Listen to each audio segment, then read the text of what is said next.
রোজা মাস রোজা রাখা না রাখা সমান হয়ে যা। একটা খামর দ্বারা একটা বদামল বলে কি আল্লাহর রাসূলে ফরমায় রোজাদার অবস্থায় কোন মানুষে যদি মানুষের যদি খালি গীবত করে গিল্লা করে তাহলে জানিয়া রাখবা এই মানুষের রোজাটা রাখা না রাখা সমান হয়ে যায়। আল্লাহর রাসূলে ফরমান ও সাহাবী তুমি তো রোজা খাইলাইছো? বলে জি না। বলে ওই আমি কই আর তোমার রোজা খাওয়া হয়ে গেছে। বলে ইয়া রাসূলুল্লাহ কসম খাইয়া কইয়ার আমি আল্লাহর কসম আমি রোজা খাইছি না। নবীজি ফরমাইন বলে তুমি খাইছো না কিলা দেখো চাই কিছু সময় আগে তোমার লগর এক বাইর তুমি গিবত খসলাইনি।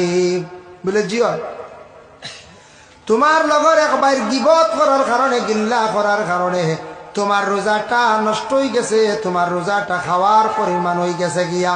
এর লাগে রমজান মাস আল্লাহ কে ওয়াস্তে দিনের বেলা একজনে আরেকজনের ফরর মাত পরনিন্দা ফরর গিবত গিল্লাত থাকি বাঁচার চেষ্টা করতাম। নবীজি ফরমাইছেন একদিন একটা নসিহত দেখলাম কইছেন রোজা মাস তুমি তান তিনজনও এখানো হইও না। তিনজন এখান হইলে কি তো এখন চান বেশি গপ বাড়ে না। এই নেগান তুলবা সেই নেগান তুলবা এই বালা নাই অমুক বালা নাই অমুকর হুয়াইন তথা করলো অমুক কথা করলো শুরু হইব আস্তাটা রোজা শেষ বরবাদ হইব।